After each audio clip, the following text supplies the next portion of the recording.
നമസ്കാരം. പുതിയ വീഡിയോയിലേക്ക് എല്ലാവർക്കും സ്വാഗതം.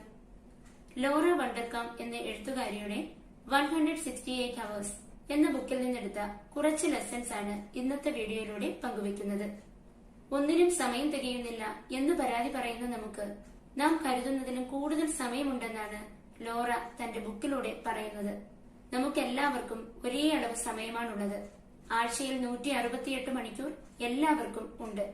എന്നാൽ നമ്മളിൽ ഭൂരിഭാഗം പേരും സമയം പാഴാക്കുന്നുണ്ട്. നമുക്ക് പ്രധാനമല്ലാത്ത കാര്യങ്ങളിൽ നാം വെറുതെ സമയം ചെലവഴിക്കുന്നു. മാത്രമല്ല, ബാക്കി സമയം ഫലപ്രദമായി ഉപയോഗിക്കുന്നുമില്ല. നമ്മുടെ സമയം എങ്ങനെ ഉപയോഗിക്കുന്നു എന്നതിനെക്കുറിച്ച് കൂടുതൽ ശ്രദ്ധയോടെ പ്രവർത്തിക്കുന്നതിലൂടെ നമുക്കിനിയും നഷ്ടമാകാവുന്ന സമയത്തെ വീണ്ടെടുക്കാനാകും.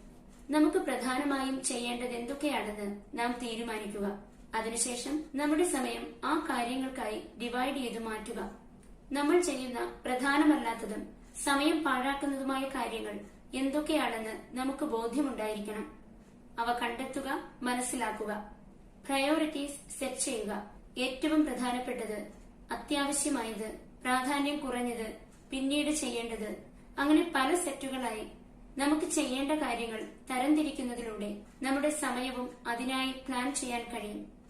ഓരോ ആഴ്ചയും നമ്മുടെ സമയം എങ്ങനെ വിനിയോഗിക്കണമെന്ന് നമ്മൾ ഇരുന്ന് പ്ലാൻ ചെയ്യണം. പ്ലാനിങ്ങിനെ കുറിച്ചും അതിന്റെ ഇമ്പോർട്ടൻസിനെ കുറിച്ചുമുള്ള വീഡിയോ നേരത്തെ തന്നെ ഈ ചാനലിൽ പബ്ലിഷ് ചെയ്തിട്ടുണ്ട്. ലിങ്ക് ഡിസ്ക്രിപ്ഷൻ ബോക്സിൽ കൊടുത്തിരിക്കുന്നു.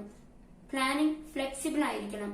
എല്ലായ്പ്പോഴും പ്ലാൻ അനുസരിച്ച് പോകുന്നില്ലെങ്കിൽ ആവശ്യാനുസരണം അവ അഡ്ജസ്റ്റ് ചെയ്ത് ക്രമീകരിക്കാൻ കഴിയണം. ചെയ്തു തീർക്കാൻ കഴിയാത്ത ചുമതലകൾ ഉണ്ടെങ്കിൽ അവ മറ്റുള്ളവരെ കൂടി ഏൽപ്പിക്കുക. അത് നിങ്ങൾക്ക് കുറച്ച് ഫ്രീ ടൈം നൽകും. ജോലികൾക്കിടയ്ക്ക് ബ്രേക്ക് ടൈമും റെസ്റ്റും ഒക്കെ അത്യാവശ്യമാണ്. അത് നമ്മെ കൂടുതൽ റിഫ്രഷ്ഡ് ആൻഡ് ഫോക്കസ്ഡ് ആയിരിക്കാൻ സഹായിക്കും. സമയം കൂടുതൽ ഫലപ്രദമായി ഉപയോഗിക്കാൻ തുടങ്ങുമ്പോൾ അതൊരു ശീലമായി മാറാൻ എന്തായാലും കുറച്ച് സമയമെടുക്കും. ക്ഷമയോടെ അത് നടപ്പിലാക്കുക. നാം ഒരു ലക്ഷ്യം നേടുമ്പോൾ നമ്മുടെ വിജയം ആഘോഷിക്കാനും കുറച്ച് സമയമെടുക്കണം. അത് നമ്മെ പ്രൊഡക്റ്റീവായും മോട്ടിവേറ്റഡായും നിലനിർത്തും. സമയം പാഴായി പോകുന്നത് നിങ്ങൾക്ക് മനസ്സിലാക്കാൻ കഴിയുന്നില്ലെങ്കിൽ ഒരു ടൈം ട്രാക്കിംഗ് ആപ്പ് ഉപയോഗിക്കുക. സമയം എവിടെയാണ് പോകുന്നതെന്ന് മനസ്സിലാക്കാനും എവിടെയൊക്കെ നിങ്ങൾക്ക് മെച്ചപ്പെടുത്താൻ കഴിയുമെന്ന് തിരിച്ചറിയാനും അത് നമ്മെ സഹായിക്കും. നിങ്ങൾക്ക് സ്യൂട്ടായ ഒരു പ്രൊഡക്റ്റീവ് സിസ്റ്റം കണ്ടെത്തുക. Time blocking, calendar blocking, Pomodoro, bullet journaling ഇതൊക്കെ എക്സാമ്പിൾസ് ആണ്. ഇതിൽ നിങ്ങൾക്ക് ഏറ്റവും അനുയോജ്യമായി പ്രവർത്തിക്കുന്ന ഒരു മാർഗം സ്വീകരിക്കുക. കൺസിസ്റ്റന്റായി പ്രവർത്തിക്കുക എന്നതാണ് അടുത്തത്. ആദ്യം ഉത്സാഹത്തോടെ തുടങ്ങിയിട്ട് ഒരാഴ്ച കഴിയുമ്പോഴേക്കും മടുക്കരുത്. പഴയതുപോലെയാകരുത്. നിങ്ങളുടെ സമയം പ്ലാൻ ചെയ്യുന്നതും എല്ലാ ദിവസവും അത് നല്ല രീതിയിൽ ഉപയോഗിക്കുന്നതും ശീലമാക്കുക. ഈ ടൈം മാനേജിംഗ് ഹാബിറ്റ് ഉപേക്ഷിക്കാൻ തോന്നുന്ന സമയങ്ങൾ ഉണ്ടാകാം. എന്നാൽ ഇത് നിങ്ങൾ കണ്ടിന്യൂ ചെയ്യുകയാണെങ്കിൽ നിങ്ങളുടെ വ്യക്തി ജീവിതത്തിനും പ്രൊഫഷനിലുമൊക്കെ പല നേട്ടങ്ങളും കൊണ്ടുവരും. നേട്ടങ്ങളിൽ നന്ദിയുള്ളവരായിരിക്കുക. സ്വന്തം മാനസിക ശാരീരിക ആരോഗ്യങ്ങളിൽ ശ്രദ്ധ പുലർത്തുക.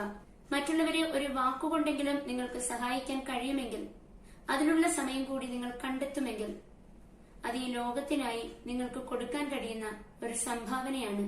നിങ്ങളുടെ ജീവിതത്തിലെ സമയം പൂർണ്ണമായും എൻജോയ് ചെയ്ത് ജീവിക്കുക. നിങ്ങൾക്ക് പ്രധാനമല്ലാത്ത കാര്യങ്ങളിൽ നിങ്ങളുടെ സമയം പാഴാക്കരുത്. നിങ്ങളുടെ സമയം നിങ്ങളുടെ ജീവിതമാണ്. മറക്കരുത്. Thank you.